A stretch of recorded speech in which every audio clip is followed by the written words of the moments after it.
L'histoire commence à la secte des bêtes. Une voix s'adresse à un garçon nommé Xiaoren et explique qu'aujourd'hui, son noyau doré va se former. Mais avant ça, il doit être rappelé de quelque chose. Notre protagoniste dit qu'il s'apprête à écouter. Parmi les disciples, il a beaucoup de talent et sa vitesse de cultivation est extrêmement rapide. Il y a même un espoir qu'il puisse former un noyau de bêtes célestes. Même en tant que son maître, il ne peut s'empêcher d'être jaloux. Une fois l'avoir formé, son noyau augmentera grandement et il pourra communiquer avec les créatures qui l'entourent. Lui-même n'a jamais été capable de faire ça, mais il espère de tout son cœur que son élève pourra y parvenir. L'homme qui s'apprête à lui permettre de s'améliorer se nomme Yin Wanting. À présent, la responsabilité de faire connaître cette secte repose sur ses épaules. Le disciple, un peu gêné, répond qu'il ne va pas le décevoir. Très bien, à présent il peut partir. Il ne doit pas oublier de faire attention lorsqu'il lira ce texte. Le garçon acquiesce, il a enfin reçu. Il redescend alors les escaliers tandis que les autres le regardaient. Un des élèves fait remarquer à son collègue qu'il a toujours voulu ce livre.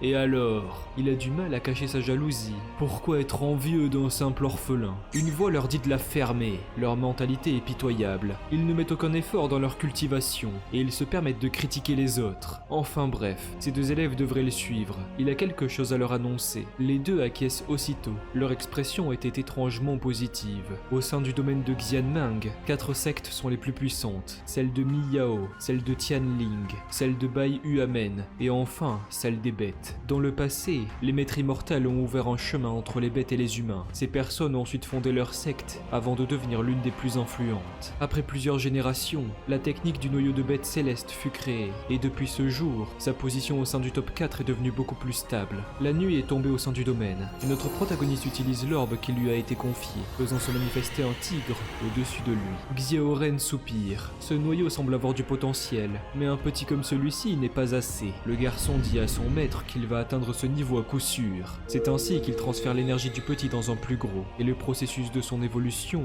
avait commencé. Alors que l'extérieur était calme, un oiseau faisait la cour à sa future compagne, mais fut surpris par une secousse. Un éclair venait de tomber sur le temple, et un tigre géant apparaît au-dessus du toit. Le maître a aussi ressenti ces tremblements. Il s'agit vraiment du grand noyau. Son disciple ne l'a pas déçu. Un courant d'air rentre à l'intérieur de la pièce. Le garçon est vraiment heureux. Enfin, le maître sera fier de lui. Mais il remarque quelque chose. Une personne toque à sa porte. Il se fait très tard. Peut-être qu'il a attendu toute la nuit au cas où. Mais alors qu'il s'apprête à ouvrir, une explosion le propulse. Mais qui cela peut être? Cette attaque est à base d'esprit de serpent. Notre protagoniste effectue un saut pour esquiver la prochaine attaque. Alors qu'il retombe, il demande qui ose l'attaquer. Et pourquoi cette personne connaît-elle les techniques de la secte? Les deux individus sont masqués et portent une capuche. Leur apparence n'inspire vraiment pas confiance. Ceux-ci s'élancent aussitôt vers le garçon. Alors il ne souhaite pas parler. Dans ce cas, c'est l'occasion parfaite pour tester sa nouvelle puissance. L'explosion est massive et son agresseur est repoussé aussitôt. Xiaoren se tient debout d'un air déterminé. L'acolyte tente de l'attaquer par derrière, mais son mécanisme d'autodéfense est bien trop puissant pour qu'il puisse représenter une menace. Le garçon regarde derrière lui d'un air désintéressé. Voyons voir qui se cache sous ce masque. Mais un missile s'apprête à le frapper dans son dos. La lumière de celui-ci se reflète sur le criminel, ce qui permet à Xiaoren de l'apercevoir au dernier moment. Il fait aussitôt un bond en arrière pour esquiver, et une fois retombé au sol, un nouvel assassin est apparu. Décidément, ça ne s'arrête jamais. Celui-ci avait une apparence différente. Il est sûrement leur chef. Mais contre toute attente, il s'enfuit avec le corps de son collègue. Notre protagoniste tente de les poursuivre à travers les toits. Malgré la vitesse de son adversaire, tenir le rythme n'est pas un problème. Cet endroit, c'est... L'emplacement vers lequel ils se sont dirigés se nomme la falaise de Huishu. Maintenant qu'ils sont arrêtés, Xiaoren demande de révéler son identité. Avant de faire ça, l'homme explique que la dernière personne à avoir formé un noyau de bêtes célestes était le 3e maître de la secte, il y a 573 ans. C'est pourquoi il le complimente pour ses talents. Avec une petite centaine d'années, il pourrait atteindre les plus hauts sommets. Mais pour dire ça, qui peut-il être? Il est dommage que la secte ne pourra pas attendre tant de temps. Une attaque est dirigée vers lui. Le disciple tente tant bien que mal de stopper l'assaut, ce qui crée une grande explosion. Comme il s'y attendait après avoir atteint ce niveau, il est capable de résister à sa puissance. Au milieu des débris, une voix a peur d'avoir compris. Xiaoren regarde son agresseur inquiet. Il espère avoir tort, mais les attaques de cette personne ressemblent beaucoup trop à celles de son maître. Le jeune homme se met à cracher du sang. Mais qu'est-ce qui se passe? L'esprit de Guyan a été mélangé avec un peu de Zenki. Toute personne qui rentre en contact avec les esprits de serpent finit par en subir les conséquences. L'homme lui demande de donner son noyau de bête. S'il accepte cette condition, il laissera son cadavre en un seul morceau. Cet enfoiré pourra toujours rêver. Oh, mais quel dommage. Une énergie transperce son corps. Le garçon essaye tant bien que mal de résister, tandis tandis que l'orbe sort peu à peu de son propre organisme, et même s'il essaye de résister, l'énergie de la personne en face était bien trop complexe pour sa compréhension. Une fois la boule sortie de son corps, un tigre géant se manifeste pour l'attaquer. L'énergie est si imposante que son masque se brise, et le maître parvient à l'arrêter. Qui aurait cru que cette chose serait si puissante, même à l'extérieur de son corps? Voici donc le noyau céleste. Le garçon se relève difficilement, et demande pourquoi. Il ne devrait pas lui en vouloir, c'est seulement pour la gloire de la secte. Des personnes ont entendu les bruits de leur combat. Tous les disciples accourent alors vers la scène, en pensant que quelque chose vient d'arriver. Le maître se retourne vers sa victime, et demande pourquoi l'attaquer soudainement. Les personnes qui viennent d'arriver expliquent qu'ils ont entendu des bruits suspicieux. Un des élèves explique par ailleurs qu'il a trouvé ça dans sa maison. Même si le maître semble adorer cette personne, il vole les trésors de la secte, et maintenant qu'il a blessé le maître, il ne doit certainement pas être laissé en vie. Oh, vraiment? L'homme demande au disciple nommé Xiaoren s'il compte admettre ses erreurs. Il est évident que tout est de sa faute. Son erreur est grave. Celle qu'il a commise est d'avoir osé croire en ses ordures. L'homme avait esquivé l'attaque sans effort. Il place ensuite sa main sur son ventre, en concentrant sa puissance. D'après les règles, une bête dissidente devrait mourir affamée. La conscience de Xiaoren est complètement éteinte. Celui-ci sombre alors dans un abysse sans fin. Et alors qu'il tombait, le garçon jure dans son esprit que sa haine ne s'éteindra jamais. Sa vengeance ne sera jamais oubliée. Lors de sa prochaine vie, il paiera de son sang. Quelques heures plus tard, à l'endroit de sa mort, un serpent remarque le cadavre du jeune homme. Celui-ci se rapproche dangereusement, avant d'ouvrir sa bouche afin de le mordre. Le venin commence à se répandre dans son corps. Un volatile se rapproche également. L'aigle gigantesque parvient à attraper le serpent de son bec et saisit l'humain avec ses pattes. Le reptile lance alors un appel à l'aide, et l'oiseau se rend compte d'un problème. La chaîne alimentaire est infinie, et la loi du plus fort concerne tous les êtres vivants. Notre protagoniste fut lâché par l'aigle lors de sa seconde inattention. Son corps est à présent en train de sombrer dans les profondeurs. Au bout d'un moment, il finit par atterrir. Une créature se réveille en ressentant le choc. En effet, l'humain qui vient d'atterrir avait percuté la queue du dragon lors de son sommeil profond. La patte du monstre qui s'approche est la dernière chose qu'il vit avant de s'endormir à nouveau. Serait-ce un humain? Après des centaines d'années, voire des milliers d'années, le dragon a du mal à se rappeler à quoi c'est censé ressembler. Son corps est faible, mais en réalité, son potentiel est incroyable. Quelle tristesse. En s'échouant dans un endroit aussi reculé, son esprit fut sûrement consumé par les ténèbres. Quelque chose attire son attention. Son corps possède des résidus de noyaux de bêtes célestes. Ce petit gars est une surprise intéressante. Le dragon approche ses griffes et l'invite à se réveiller.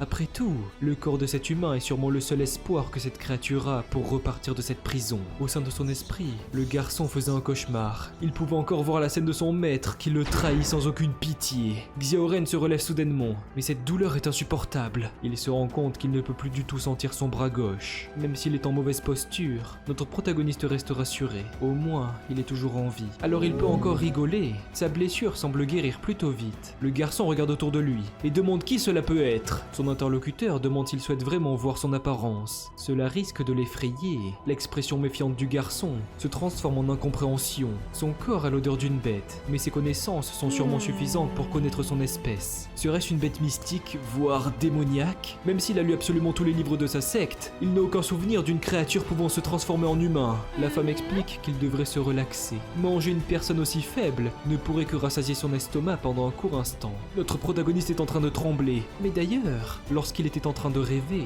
ce type ne faisait que répéter le mot maître. Est-ce qu'il s'est fait abandonner ou un truc du genre? Alors que la fille s'approche, le garçon n'arrive pas à se décider. De toute façon, les humains ont toujours réagi bizarrement en la voyant sous cette forme. Alors elle compte lui montrer son original. Est-ce que comme ça, elle lui fait peur? Xiaoren faisait à présent face à un dragon terrifiant. Notre protagoniste ne peut même pas prononcer un seul mot, et la créature reprend son apparence féminine. Elle ne pensait pas le rendre muet à ce point. Enfin, s'il le souhaite, il peut l'appeler Ru. Il a sûrement un grand nombre de questions à lui poser, mais c'est également son cas. Quel genre de questions? La femme souhaite savoir comment il a fini par atterrir ici. Il s'agit des profondeurs de la vallée de Wanshu.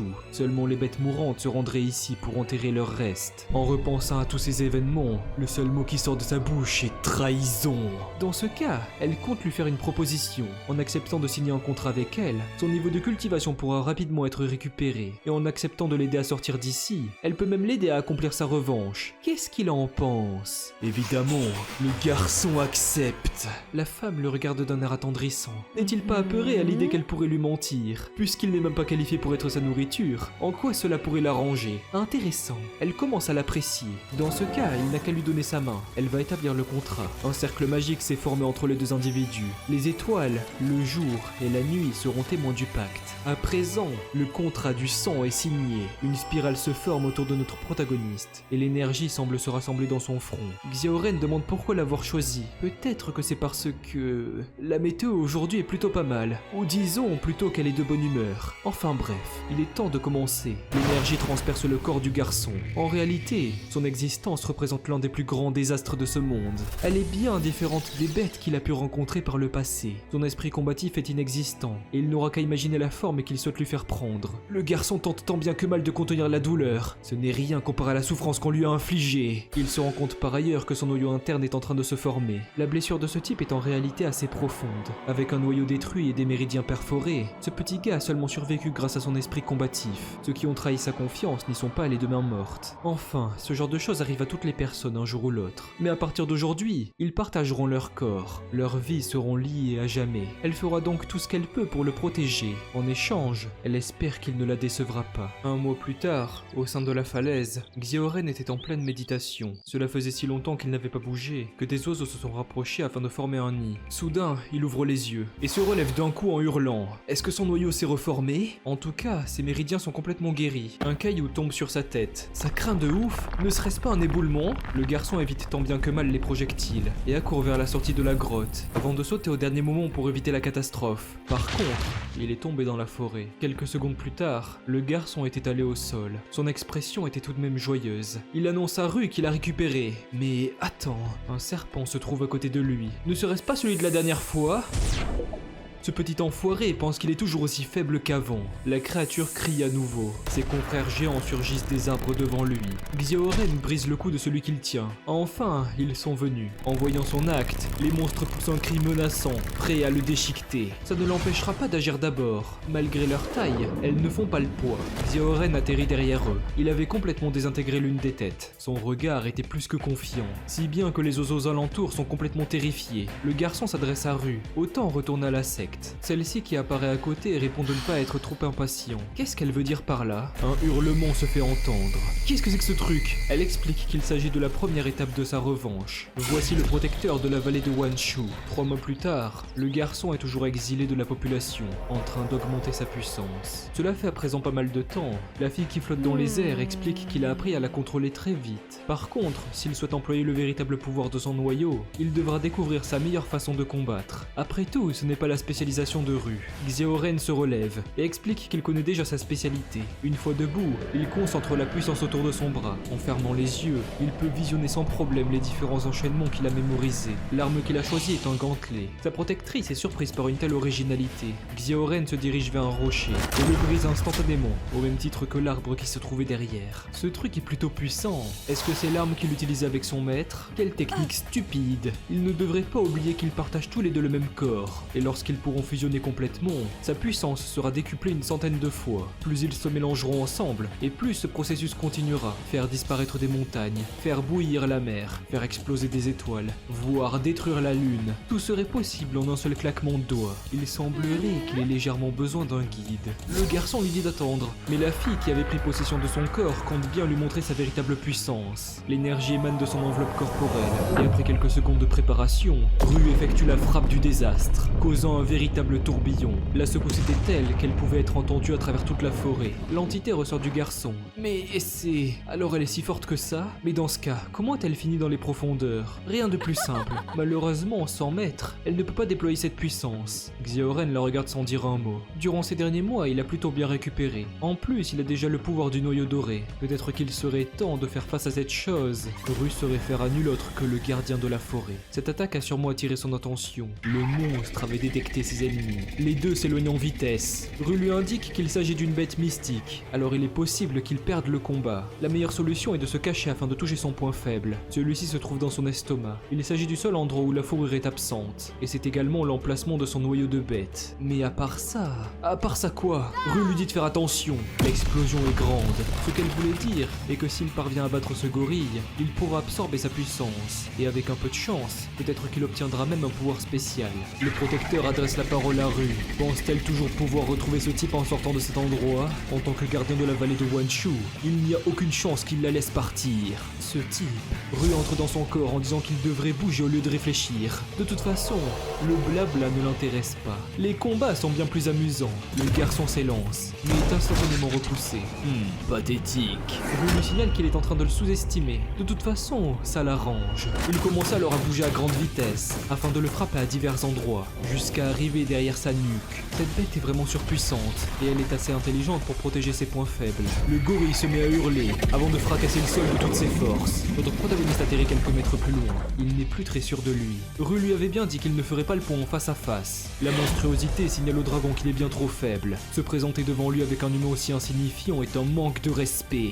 Mais en réalité, il s'agit d'une opportunité. Maintenant que la créature a fracassé le sol, il sera difficile d'esquiver au dernier moment. C'est ainsi qu'il concentre sa puissance, à l'endroit le plus vulnérable, et inflige un coup critique. Le choc est si violent que la créature crache du sang. Le gorille compte bien riposter, et le shoot tout droit contre un rocher. Son adversaire avait résisté à cet impact. Heureusement qu'il s'est entraîné sans cesse durant ces 3 derniers mois, sinon il serait mort sur le coup. Pour qu'un tel insecte ose le blesser, il cherche juste à crever. Un rayon surpuissant est lancé dans sa direction. Malheureusement, l'esquiver était impossible. Alors le garçon résiste tant bien que mal, mais impossible d'y faire face de la sorte. La détonation est massive, les débris s'écroulent aux alentours. Il est toujours capable d'effectuer des attaques si puissantes alors qu'il a touché son point faible. Même s'il est parvenu à le bloquer de justesse, toute son énergie est à présent épuisée. Que devrait-il faire? Malheureusement, son ami a encore de l'énergie à revendre. Rue lui signale qu'il peut seulement bloquer cette attaque avec son énergie, alors il devrait lui donner le contrôle. Mais notre protagoniste résiste à la possession. Qu'est-ce qu'il est en train de faire? En réalité, il a eu une sensation bizarre tout à l'heure. Pour une fois, elle devrait croire en lui. Le gorille se rend compte d'un détail. Au milieu de la fumée, une silhouette étrange est visible. En effet, l'apparence du garçon a totalement changé. C'est comme s'il avait perdu son humanité. C'est donc le résultat de la fusion avec Rue. À présent, c'est son tour. Le combattant fonce vers la monstruosité, mais le gardien ne compte pas le laisser faire et dirige son poing sur sa trajectoire. Mais bizarrement, il l'a repoussé d'une simple gifle, avant de le frapper encore une fois. Mais l'attaque est esquivée. Voyons voir s'il peut survivre à ça. L'impact est surpuissant et le frappe en plein milieu de son ventre. L'animal retombe à plusieurs dizaines de mètres plus loin. Il était étalé par terre, à bout de force. Mais Xiaoren n'en a pas terminé avec lui. Il lui inflige alors une pluie de coups à une vitesse surhumaine, ce qui perce totalement son ventre. Le monstre en crache du sang. Le garçon décide de prendre un peu plus d'élan. Il y a une technique qu'il voulait tester. Il s'agit de la frappe du désastre, provoquant un tremblement gigantesque. À présent, le protecteur ne bouge plus. Est-ce que ce serait terminé? Xiaoren vacille. Il est à bout de force. Rue répond à son petit gars que tout est terminé, ou plutôt à son seigneur. Après quelques minutes, la fille récupère l'orbe de la créature. En la regardant de plus près, il semblerait que ce combat en valait la chandelle. Elle se rapproche ensuite du garçon pour lui faire déguster. Il lui suffit de dire « Ah ». Après cette situation un peu gênante, la puissance qu'il contrôle est sans pareille. Si bien qu'au sein des nuages, un éclair se forme et tombe exactement sur son emplacement. Le ciel s'est dégagé une fois sa force canalisée. Xiaoren soupire. Il se sent mieux à présent. Rue lui avait bien dit que ce n'était pas un mensonge. Grâce à cette victoire, il peut à présent utiliser le 3e niveau de sa puissance. Qui aurait cru qu'il pourrait devenir aussi fort un jour? Cette énergie est bien différente de celle de la secte. Elle lui est exclusive grâce au pacte avec ce dragon. Et maintenant, c'est au tour de ces enfoirés. Au sommet de la falaise, un élève se demande ce qui a bien pu se passer. Quel était cet étrange éclair violet? Peut-être qu'une bête est parvenue à évoluer d'une manière ou d'une autre. Mais n'y aurait-il pas quelque chose en train d'approcher? Attends, mais c'est... Tiens, ça fait longtemps qu'ils ne se sont pas vus. Le type au sommet l'a immédiatement reconnu. Xiaoren? Comment est-ce possible? N'est-il pas mort? Et alors? Depuis quand est-ce une surprise? Quelque chose cloche. Normalement, sa cultivation aurait dû être détruite en tombant. Non seulement il est en vie, mais en plus il a l'air de s'être amélioré. Le disciple le qualifie de traître. Comment ose-t-il revenir ici? Comment ça, traître? Les gens de sa secte ont endommagé sa cultivation, ont volé son noyau d'énergie et en plus ils ont voulu le tuer. Aujourd'hui, il compte bien prendre sa revanche. De toute façon, il n'est qu'un orphelin. Si le maître ne l'avait pas pris en charge, il serait déjà mort. Après ça, ils se sont occupés de son apprentissage. Ils lui ont même appris leur technique. Tout ça pour qu'il vole leur trésor et qu'il blesse leur maître. N'est-ce pas considéré comme de la trahison? Même après tout ce temps, cet endroit n'a pas l'air d'avoir changé. Il est rempli de personnes qui passent leur temps à mentir. Mais à présent, ces paroles n'affecteront plus son seigneur. Contre toute attente, il semblerait qu'elle avait tort. Car Xiaoren regarde l'élève nommé Nangonki Ushui d'un air extrêmement énervé. Alors il fonce vers lui en lui disant de la fermer.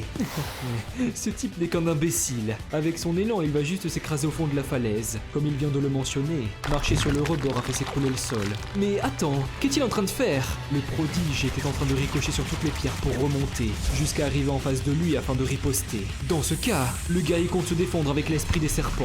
Une explosion en résulte, et les deux combattants sont repoussés. Notre protagoniste avait résisté à l'impact, mais son adversaire était aussi en bonne santé. Par contre, il se demande comment cela peut être possible. Récupérer tout son eau d'énergie en seulement quelques mois est impensable. Mais de toute façon, il est impossible qu'il se soit complètement remis. Et aussi, sa cultivation reste supérieure. Alors il a toutes ses chances. Il lance encore une fois un esprit du serpent. Celui-ci s'apprête à l'atteindre, mais Xiaoren parvient à l'attraper. C'est l'occasion parfaite. Il ordonne à l'esprit de le tuer. En réalité, il s'agit d'un piège. Le gros serpent cachait une multitude de petits spécimens. Notre protagoniste parvient à bloquer ceux devant lui.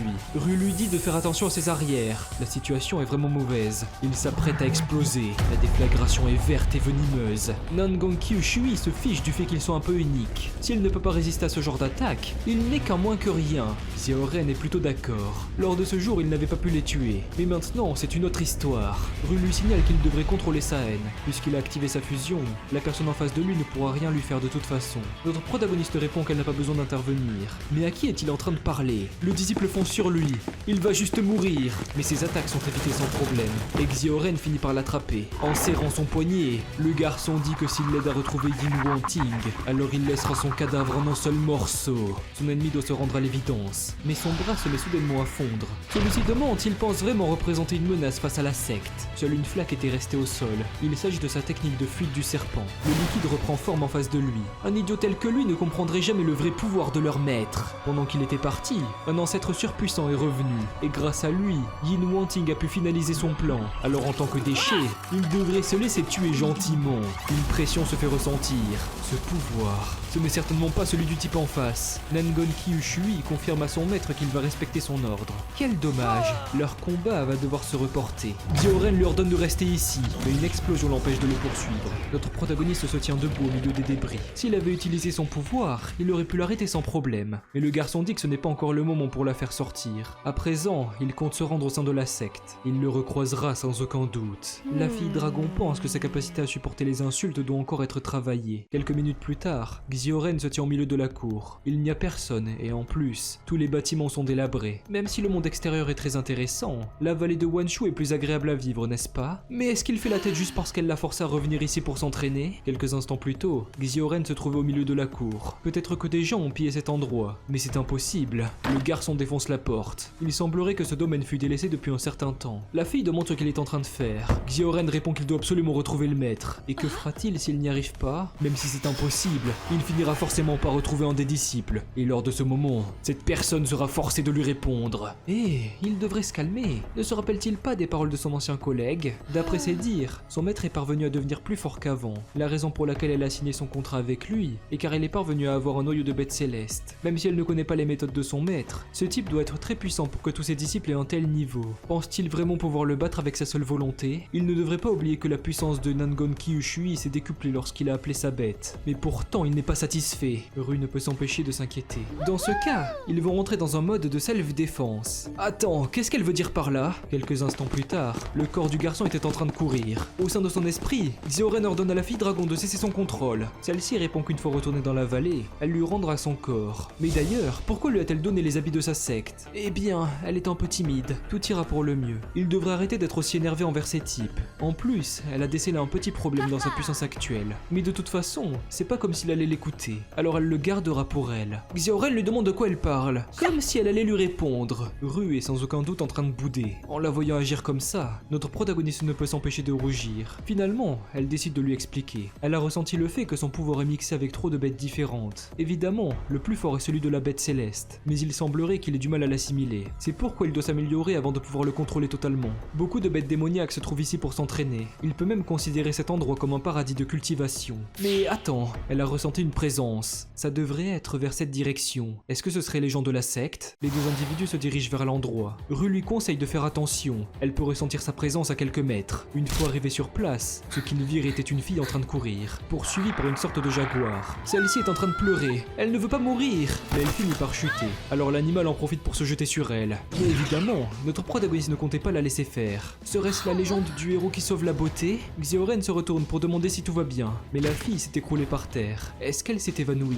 Rue lui demande quelle est la sensation d'être considérée comme un prince charmant. méchant. Mais le garçon répond d'arrêter de dire des idioties. Au milieu de la fumée, la créature est encore vivante. Le monstre les regardait. Il n'a pas dit son dernier mot. Même si ce léopard lunaire démoniaque n'a pas la puissance nécessaire pour communiquer, il devrait rester sur ses gardes. Xiaoren ne pensait pas rencontrer un mannequin d'entraînement aussi vite. L'animal commence à lancer des lames d'énergie, mais les trois furent aussitôt parés de son gantelet. Le garçon se propulse aussitôt vers le lanceur, et il parvient seulement à fracasser le sol. Où est-ce qu'il a bien pu passer? Rue lui signale qu'il a utilisé sa compétence d'ombre, lui permettant de se dédoubler afin de perturber ses sens. C'est pourquoi la fille dragon décide de lui offrir son aide. Elle est pourtant celle qui lui a dit de s'entraîner. Pourquoi devoir dépendre d'elle? Les 5 exemplaires du monstre se ruent vers Xiaoren. Celui-ci se prépare à riposter, avant d'effectuer un tourbillon violent qui les repousse. Les 4 léopards retombent juste en face de lui. Attends, 4? Le dernier émane du sol. Comme il le pensait, il en restait un. Face à une telle attaque, notre protagoniste n'a pas d'autre choix que de fusionner. Le combat fait rage. Xiaoren parvient de justesse à s'éjecter. Les créatures regardent attentivement l'énergie qui se déplace. Mais sa vitesse est bien trop élevée pour pouvoir les suivre de leurs yeux. Et en un seul coup, il détruit un des clones. Les autres disparaissent en un, tandis que l'original commence à s'enfuir. Mais une main attrape son cou. Il devrait juste aller en enfer. Une orbe sort de la bouche du jaguar. La créature est morte étranglée.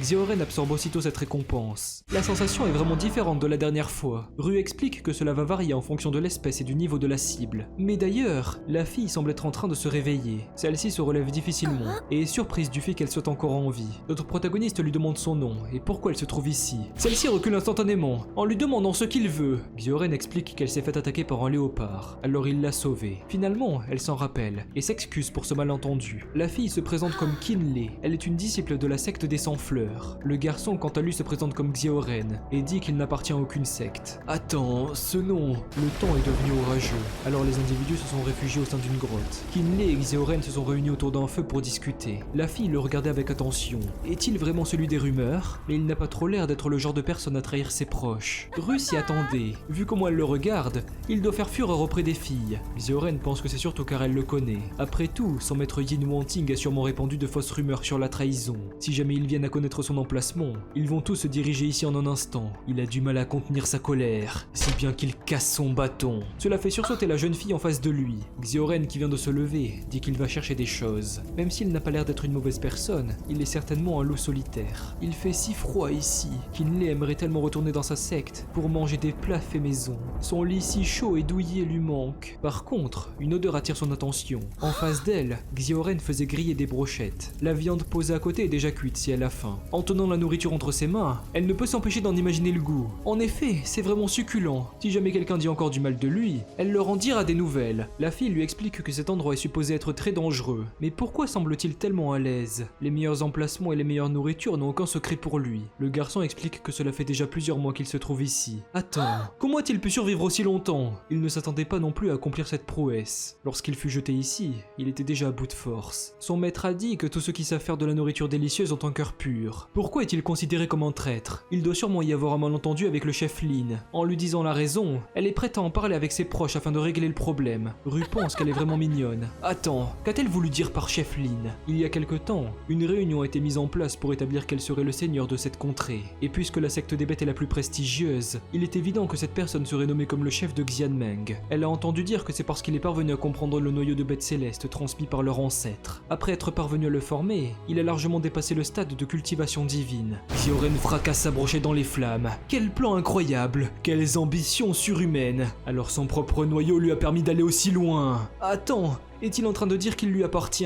Le garçon s'apprête à lui donner une version différente de l'histoire. Pendant ce temps, au nouvel emplacement de la secte des bêtes, son adversaire précédent confirme qu'il s'agissait bien de Xiaoren. C'est avec un air inquiet qu'il observait le seigneur avec une apparence solennelle. Son camarade lui demande pourquoi il ne l'a pas buté, comme si c'était important. Son maître l'a convoqué, alors cet insecte peut bien vivre un peu plus de temps. Mais en réalité, il dit juste ça parce qu'il est effrayé, non? Yin Wanting leur dit d'arrêter. Il demande encore une fois à Nangon Kyushui de confirmer qu'il s'agissait bien de ce type. Celui-ci répond que ça ne fait aucun doute. Alors il a réussi à récupérer alors que son noyau fut retiré et sa cultivation détruite. Quel genre de miracle a-t-il pu rencontrer au sein de la vallée? Depuis le début, il a toujours su qu'il était une gêne. Les deux disciples saluent leur maître. Ils sont prêts à aller le tuer pour lui afin de l'empêcher de causer des ennuis. Actuellement, il y a trop de problèmes à régler au sein de Xianmeng. Puisqu'il a seulement obtenu ce titre récemment, sa position est encore un peu instable. C'est pourquoi il compte juste mettre une prime sur sa capture. Mais si jamais il tente quelque chose, il devra être tué sur le champ. Les deux élèves acquiescent sacrifice aussitôt. Yin Wanting demande ensuite à Dangon Kyushui s'il fut blessé lors de son combat. Il ne devrait pas se sentir trop mal envers lui-même. S'il l'a convoqué, c'est parce qu'il doit faire quelque chose d'important. Mais avant ça, il devrait d'abord se reposer. L'ancien maître regarde la fenêtre. Xiaoren a toujours été un disciple modèle, au même titre que ses deux anciens camarades. Mais son problème est qu'il était trop talentueux. Si talentueux qu'il se devait d'être sacrifié pour le bien de sa secte. S'il décide de se cacher pour le restant de ses jours, il est prêt à le laisser vivre. Mais si jamais ce type ose prendre sa revanche, il ne survivra pas une seconde fois. Pendant ce temps, au sein de la vallée, Rue est vraiment heureuse. Aujourd'hui, le ciel est resplendissant. Kinley, quant à elle, est en train de pleurer. Xiaoren lui fait tellement pitié. Qui aurait cru que le nouveau chef était une personne aussi horrible? N'est-elle pas effrayée à l'idée qu'il lui ait raconté des mensonges? Évidemment que non. De toute façon, elle n'aurait rien à y gagner puisqu'elle ne peut même pas l'aider. Et puis, ça n'a pas vraiment l'air d'être son genre. La fille dragon est encore une fois en train de se moquer d'elle, et se demande si c'est de l'ignorance ou juste de la bêtise. Xiaoren lui rappelle que cet endroit est censé être dangereux, alors elle devrait vite partir. Celle-ci refuse, il y a encore quelque chose d'important à faire. Elle est venue ici afin d'attraper une bête pour son maître. Son anniversaire arrive bientôt, alors elle voulait lui faire un cadeau. Notre protagoniste lui demande de quel genre de créature il s'agit. Elle explique que c'est un oiseau vibrant de jade avec un son doré. Attends, quoi? S'il est effrayé, elle s'y rendra toute seule. De toute façon, elle ne peut pas se perdre grâce à cette carte de la vallée. Mais combien a-t-elle payé pour ce genre de truc? L'ancien possesseur a dit qu'elle a été créée par des ancêtres ayant risqué leur vie. Alors elle a demandé 5000 pierres immortelles. Alors elle a vraiment payé autant? Évidemment que non. Elle a utilisé ses compétences d'éloquence afin de faire baisser le prix à 3000. Les deux finissent par accepter. Vu son attitude, il est certain qu'elle va encore s'attirer des ennuis. C'est alors que les trois individus commencent à marcher vers leur nouvel objectif. Rue lui indique qu'il y a quelque chose de spécial dans sa carte, et il doit absolument se l'accaparer. Bon, très bien, il comprend. Kinley l'a entendu soupirer, mais d'ailleurs, elle a l'impression que quelqu'un les suit. Vraiment? Ce doit sûrement être son imagination. Peut-être qu'elle a attiré l'attention de quelques insectes. Est-ce vraiment le cas? Mais attends, qu'est-ce que c'est que ça? D'après la carte, l'oiseau est juste en face. Ne serait-ce pas le nid des oiseaux fantomatiques? Comment a-t-elle pu ne serait-ce que lire ce genre d'informations? En phase 2, de multiples inscriptions apparaissent devant une cascade.